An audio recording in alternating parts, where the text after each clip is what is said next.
Real YouTubers think of what they're gonna sing once they've already started singing. This might have happened when I clicked recording today, right now. I went to hit turn off paint, but instead I almost hit the stop recording button. Anyway, hello. Today we're going to be talking about the Pseudo Legendary Pokemon. So, these are Pokemon that well, they're Pseudo Legendary. I don't actually know if the game, I believe the game classifies them as such. They're like the very powerful Pokemon of each generation. There are 9 of them here because Gen 3 has 2. I think every other gen has only 1.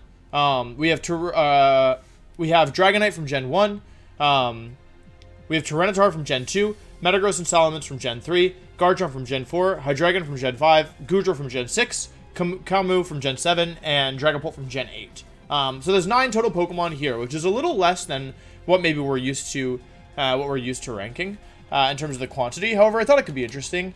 These Pokemon are very good. Well, honestly, I think this is going to be one of the harder tier lists that I've made because a lot of these Pokemon are really very good. Of the Pokemon on this list, of the 9 Pokemon on this list, 8 of them have participated or have been legal for some kind of World Championships, the exception being Dragapult.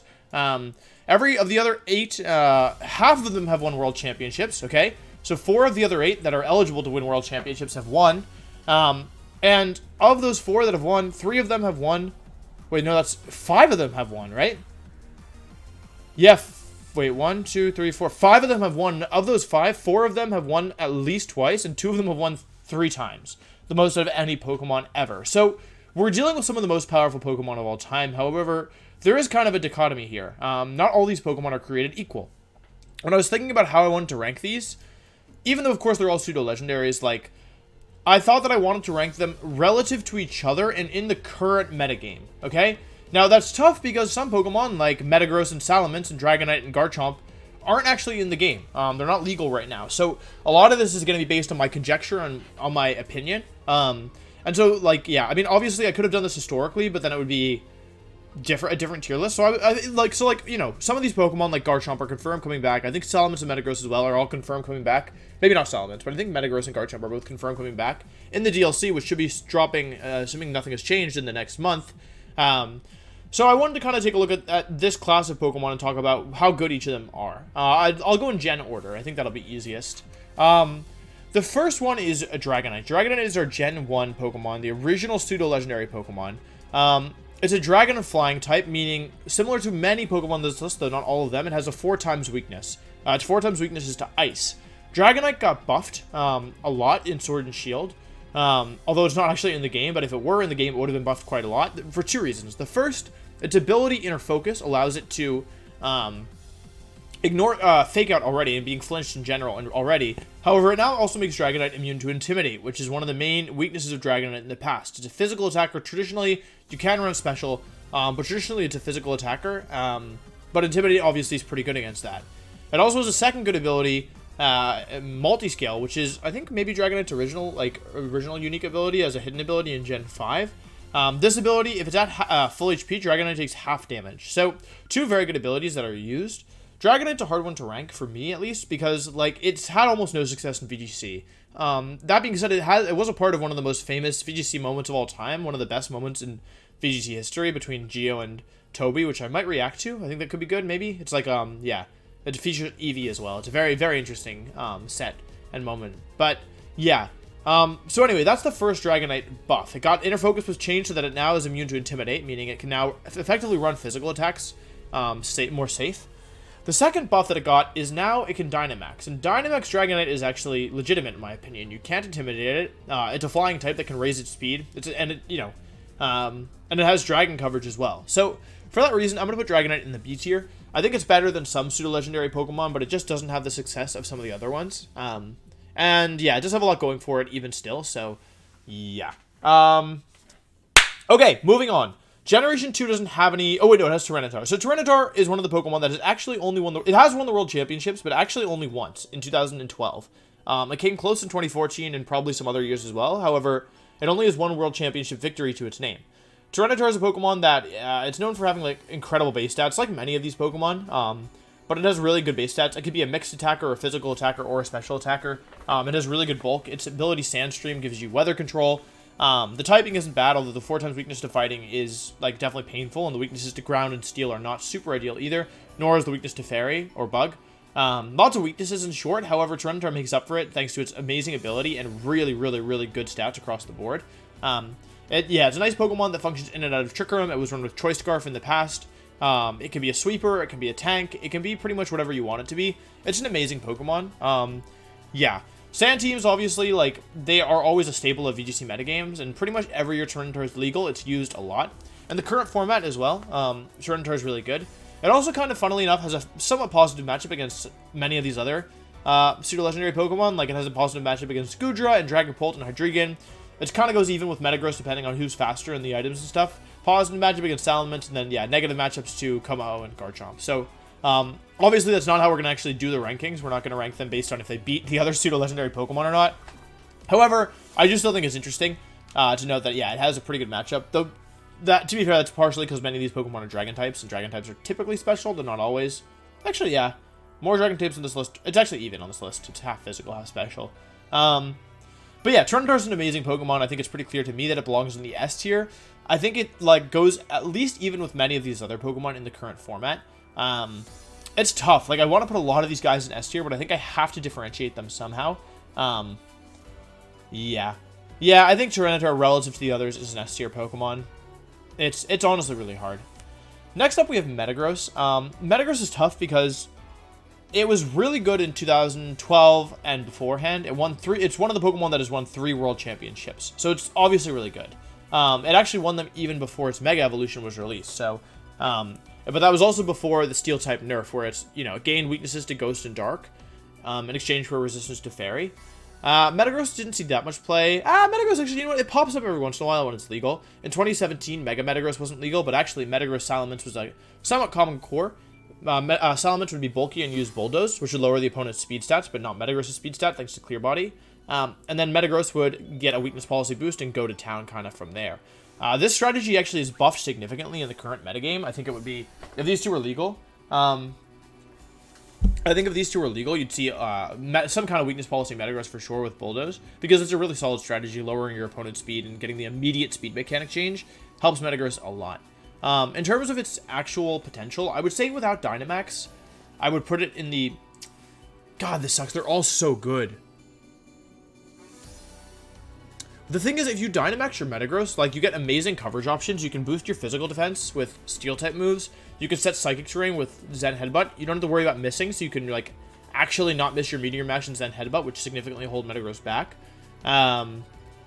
You can run Max Quake to raise your special defense. Earthquake was common on Metagross. You can run Fighting. You can run Ice. It has really good coverage moves. It's such a good Pokemon.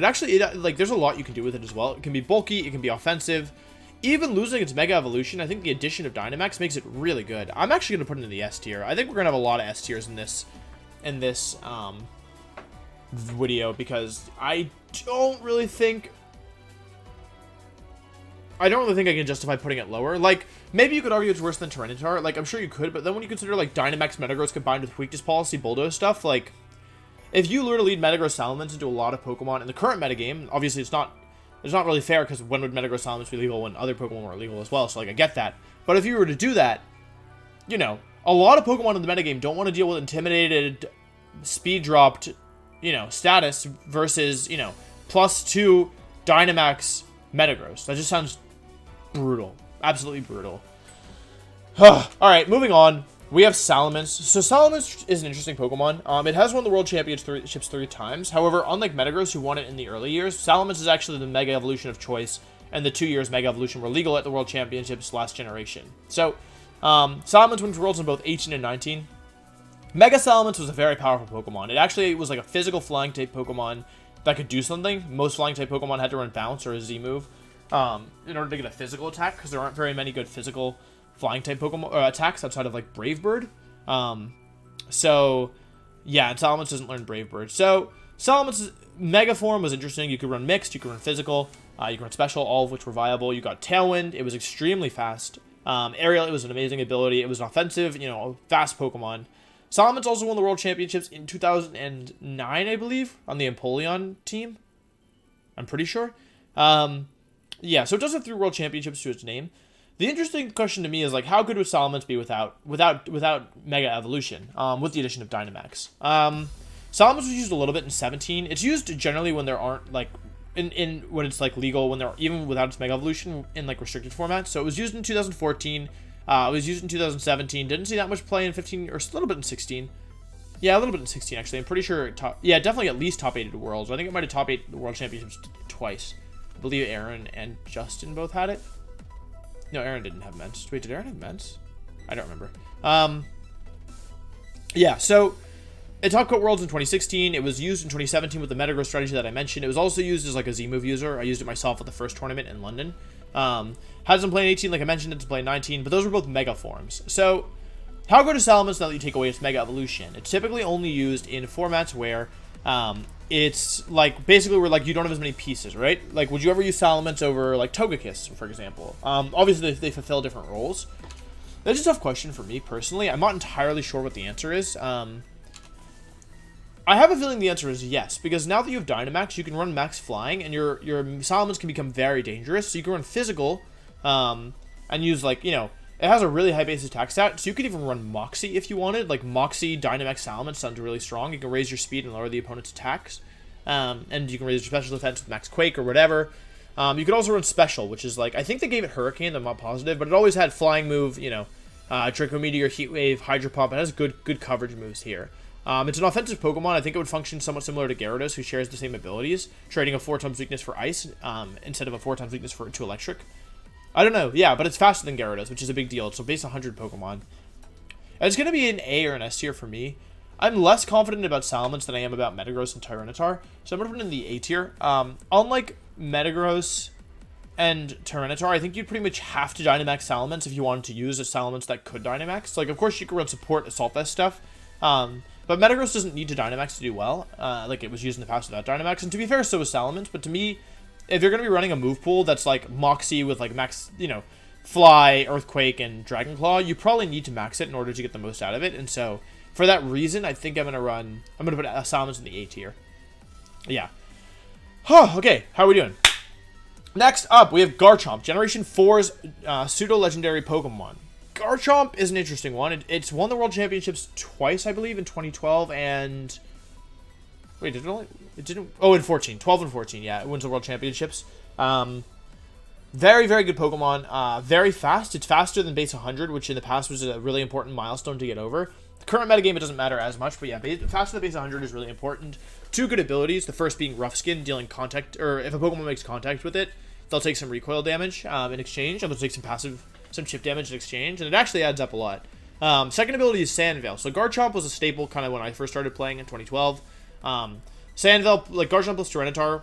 It's funny to me how a lot of these, like, the good ones synergize with each other. Like, Garchomp plus Tyranitar was a core, Salamence plus Metagross was a core. Like, this right here, Salamence, Metagross, Garchomp, Tyranitar would actually be, like, a really, like, that would be, like, a solid 2012 start, in my opinion. Like, add Cresselia and, like, Rotom Wash to that, and you'd have, like, a really good team. Or, like, at least something passable, you know, something decent. Although Salamence maybe not so much, but yeah. Although we didn't have as much Intimidate back in the day, so yeah, you actually could do that. That'd be, like, a solid 2012 team, I think. Anyway, sorry, got distracted. So Garchomp. Garchomp is really fast, like I mentioned. It has good offensive typing, ground and dragon. It was used a lot. It's generally used a lot in restricted metagames, but it's used other times as well. It generally gets overshadowed by Landorus Therian form because, yeah, like Landorus Therian form is just like a very powerful Pokemon. You need a really good reason to not run Garchomp. Some people ran both. I think somebody top cut the 2013 World Championships with both Garchomp and Landorus, though I'm not positive about that. But yeah, if it weren't for Landorus, then I think Garchomp would be, like, the replacement. I think Landorus takes the role of Garchomp a lot of the time. Garchomp was used in 17 when there was no Landorus. It used a Z-move. Z-Ground is really difficult to switch into. Garchomp is phenomenal natural bulk on kind of both sides, better physical than special. A high base HP stat, a good physical defense stat, and a decent special defense stat, coupled with a high base attack and speed stats, make it really dangerous. Despite kind of common weaknesses to Dragon, Fairy, and Ice, still a very powerful Pokemon. And I think if you give it Dynamax, it just becomes more dangerous, like much more dangerous. Max Quake raising its special defense and getting Stab, as well as a power increase, sounds kind of nutty, to say the least. It sounds really powerful, especially when you consider that Garchomp can, like, Swords Dance as well to raise its attack stat. Very, very powerful Pokemon, very dangerous Pokemon. Garchomp Togekiss would be a nightmare to play against. To me, this is an S tier Pokemon. I think if it were legal, it would totally dominate the metagame. Maybe not dominate, but it would be very, very, very present in the metagame. So, yeah. The only reason I think Garchomp would not be, like, as used is if Landorus was around, which, you know, I have a feeling that when Garchomp comes back, Landorus will as well, so that's kind of too bad for Garchomp. But in a vacuum, like, you know, not thinking about Landorus, I think Garchomp would be super good. Next up, we have a Gen 5, which is Hydreigon. So Hydreigon's won 2 World Championships as well. It's one of the other ones that's won 2 World Championships. We have, 3 for Metagross, 3 for Mence, 2 for Garchomp, 2 for Hydra, and 1 for Tyranitar, and neither of these last 3 have won any. Well, Dragapult wasn't legal, so it's not entirely fair, but, yeah, so Hydreigon. So Hydreigon's won 2 World Championships in 2011 and 2012. Hydreigon's an interesting Pokemon. It you know, obviously it won before Fairy-type Pokemon were introduced, which helped it a lot in its victory. However, I don't, like, it was still really good in 2014, so, like, obviously Fairy-type Pokemon being present are problematic. However, it can still function even with them. It top cut Collinsville recently. Dynamax helped it a bit, I think. Yeah.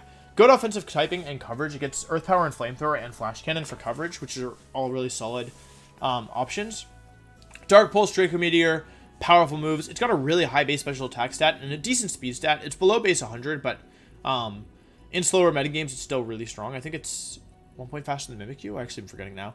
I think it's base 98, if I recall correctly. And Mimikyu's 96. Maybe it's 97. Yeah, it's faster than Mimikyu, which is important. Faster than Togekiss, obviously.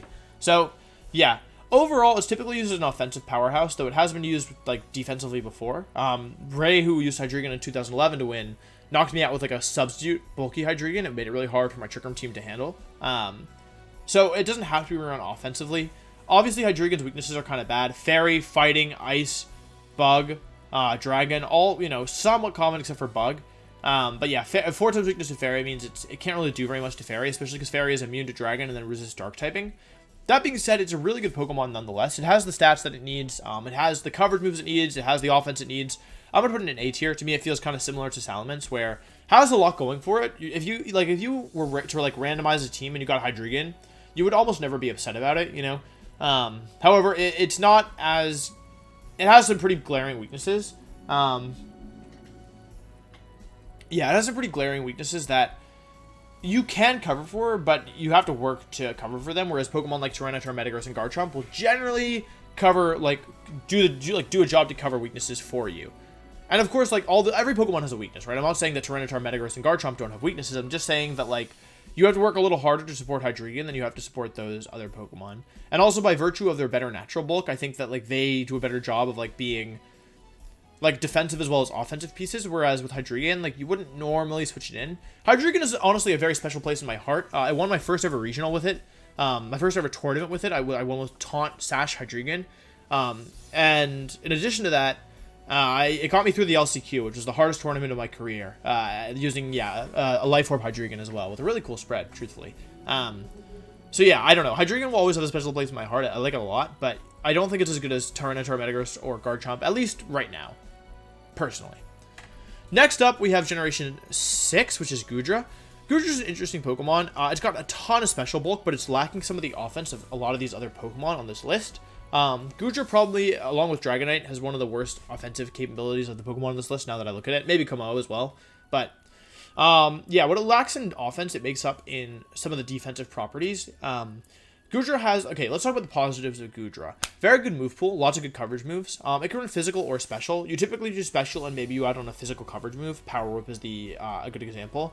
Dragon Pulse, Flamethrower, Ice Beam, Sludge Bomb, Thunderbolt. It might even get, did I say Ice Beam? Yeah, I think it gets Ice Beam. Power Whip. It has a whole multitude of really good moves. Fire, Electric, Ice, Dragon, Poison, Grass. Yeah, a lot of really good things going for it. It has a couple of good abilities. Gooey, I think, is the signature ability of it, where if you make contact with it, you get a speed drop. It also has Hydration, which will heal status conditions in the rain, so you could do, like, rest Goodra in the rain. And then it also has Sap Sipper, making it immune to grass-type moves, which is kind of useful in metagames where, like, Sleep Powder and Spore are around. You don't normally use it for the grass-type reduction in damage, but, yeah. Goodra traditionally has been run with an Assault Vest, though it doesn't have to be that way. You can also run Life Orb or Weakness Policy Goodra, especially with Dynamax. I think Dynamax buffs Goodra a lot. I think it's a little underexplored right now. Pure Dragon typing is actually good from a defensive standpoint. Obviously, you're weak to Fairy and Ice, but with Goodra's high natural special bulk and the fact that Ice are typically special moves, you don't mind Ice too much, and a lot of Fairy Pokemon are special as well. Not all of them, like you have Mimikyu, for example, but Whimsicott and Togekiss, who are the other big fairies that come to my mind right now, are all special as well. So, yeah. Basically, Goodra's like a defensive Pokemon. It generally struggles. Like, it's weaker because it lacks damage output. Like I said, its offensive stats aren't the best, and although it has coverage moves, if you're not hitting something for super effective damage, like, you're probably not going to be doing that much damage. And even if you hit something for super effective damage, outside of like Draco Meteor and like, or like outside of a boosting item or any boost, you're probably not going to be doing a ton of damage. You might not even be OHKOing most Pokemon. With that being said, I think it's really fair to put it in the B tier. To me, it feels a lot like Dragonite, though I would say Dragonite... Actually, you know what? No, I think Dragonite and Goodra both have potential. Maybe I'm underestimating Dragonite, but yeah, I don't know. Goodra, I think, is interesting. Yeah, like, you don't have to Dynamax Goodra, to be fair. Like, that's another plus going for it. I think it's a fine Pokemon. Like, I never liked it in the past, but now that I've seen what Dynamax Goodra can do, I'm more inclined to believe in it. Okay, cool. Moving on, we have Generation 7, and one of my least favorite Pokemon of all time, though I intended to bring him to the World Championships, but I got knocked out day 1 before I could make day 2. So, yeah, we're just going to go ahead and put kommo-o in the bottom tier. Kommo-o I would have put up a higher tier, probably, if it were still in Gen 7. Kommo-o, its main gimmick was that it had a signature Z move, Clangorous Soul Blaze. Yeah, it had Clangorous Soul Blaze, which raised all of its stats by 1 and also dealt spread damage with a huge base power to both targets. That alone made it, like, pretty decent. It kind of compensated for the garbage rest of it, like, the things going on for it.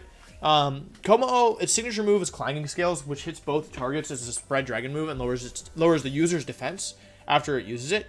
The thing about this is that implies that Kommo-o wants to be a special attacker, but the only good fighting special move is Aura Sphere, who actually they might have given it to in Gen... Hang on, wait, did they give it Aura Sphere? Not that that would raise my ranking, but I'm just curious. I think they did. Did it always have Aura Sphere? Or, okay, they gave it Aura Sphere this generation, so it now has a special fighting type move, so that's a bit better. They didn't give it the last. Okay, I'm right. They didn't, yeah, that's a new change, yeah. I honestly wasn't sure because nobody bothers with Kommo-o because it's garbage. Yeah, it's a dumb Pokemon. It's 4 times weak to Fairy like Hydreigon, but it has so much less going for it. Decent bulk, but like the bulk doesn't, it's not really, like decent is yeah, it's decent. Like, low base HP and good defenses. 125 and 105 base defense. A low base speed stat. They gave it a new signature move because they felt bad that they took away the Z move called Clangorous Soul or something. It's kind of like Belly Drum, but bad. It cuts your health by 1/3 and gives you an Omni Boost. It's not worth it most of the time, in my opinion. The abilities are honestly really good. It gets Bulletproof, Soundproof, and Overcoat. Those are all good abilities. That's one of the main things going for Kommo-o is that, yeah, like, your opponent has to play a guessing game because if it has Overcoat, then you can't hit it with Spore, and if it has Bulletproof, then you can't hit it with Sludge Bomb or Shadow Ball. But if it has Soundproof, you can't hit it with, you know, Hyper Voice. So the abilities are all really good, especially in Best of 1. I think the abilities are, yeah, one of the main strengths of Kommo-o, but overall, it's just not a good Pokemon. It was okay. I would have, you know, put aside my personal bias for Generation 7 and said, all right, it's probably a B tier or maybe even an A tier Pokemon. Like, you had to respect it in 2018. For example, it even saw some play in 2019. I think you could maybe argue it was an A-tier Pokemon last generation. I think that would be actually somewhat fair. Like, I don't like it, but it's kind of true in my opinion. A or B for sure. But in the current generation, like, no one's really used it. Nobody has really had much success with it as far as I'm aware. It's just not good. That's all I have to say about it. It's just overall flat out not good. I'm gonna call it like I sees it. And last but not least, we have this generation Pseudo Legendary Pokemon, the only Pokemon that has not participated in the World Championships. Dragapult. Dragapult has had enormous success this season. It has a ridiculous speed stat, like an actual ridiculous speed stat. Normally you think, all right, like, you just have to be faster than most Pokemon and then you're, like, fine. No, Dragapult is faster than, like, a lot of Choice Scarf Pokemon, and it kind of single-handedly invalidates a lot of things that would be popular in the metagame. If Dragapult were as fast as Garchomp, which, you know, seems somewhat reasonable to me, you could outspeed with Choice Scarf Tyranitar. If it was faster than Tapu Koko, for example, as fast as Mega Gengar and Tapu Koko, you could outspeed it with Choice Scarf Dracovish, which should, you know, at least be something. I think that outspeeds. Yeah, it should. Wait, does it outspeed? What's 134 times 1.5? Oh, sorry. Dracovish is 139. Yeah, it could even be a couple points faster than Tapu Koko. Dracovish would still outspeed it. If it was Choice Scarf. However, they gave it a ridiculous speed stat. The bulk, not amazing, but honestly not terrible either. When you Dynamax Dragapult, it actually becomes relatively bulky. And you can support them as well. Some people have already been running bulky Dragapult, sacrificing some of the speed, because really you only need the speed for other Dragapult and certain like Tailwind or you know, +1 speed stat calcs. So yeah, so that's the speed. The offenses are good. It could run mixed. It typically runs physical, though some special Dragapult have been used. It's a great weakness policy user. It's a great it just has a lot going for it, honestly. Like Phantasm, if you're running physical, will combo into itself. So using Max Phantasm lowers defense, which then means the next Max Phantasm is stronger. Wormwind lowers the attack set to the opponent. You can max Flying for speed. You can max Geyser to make Wolf sad when he's playing in the IC and he leads Colossal. There's just a lot you can do with it. It can be support as well. Like I've run support Dragapult before. I won the IC with a support Dragapult with dual screens. Has a great move pool. Alex ran Thunderwave on it. I don't know. There's a lot that it has going for it, and yeah, to me it's definitely an S tier Pokemon. Although it lacks the bulk of some of the other Pokemon, it definitely makes up for it with the speed and the offense and the typing as well. The really good typing. Immune to Fake Out, immune to Mach Punch. Really, really good typing offensively. And somewhat defensively as well. Like, Ghost and Dark aren't super common. It's not ideal, of course, to be weak to those types, but yeah. Ice Fairy, Ghost Dark is not terrible at all. Yeah. And that's all the Pokemon. I think that's all I want to say. So thank you so much for watching. I really hope you guys enjoyed this video. I had fun making it. I'm really feeling tier list content right now, so if you enjoy this, please let me know. That'd be dope. If you have suggestions as well, like, every once in a while, I think somebody actually might have suggested this one. I'm not sure if I thought of this one myself. Oh, wait, I did think of this one myself, but I do read the comments. I try to read them all. I've kind of been failing to read all of them, but I do a pretty good job of reading a lot of them at the very least. And so when people make suggestions that I think are good, I write them down and I try to respond and say, hey, thanks, I might do this as well. So, yeah, that's all I think I want to say. Hope you guys enjoyed this video, and yeah, let me know what other topics you'd like me to rank. I'm very good at ranking. And I think that's it. Thanks for watching, and I'll see you next time. Goodbye.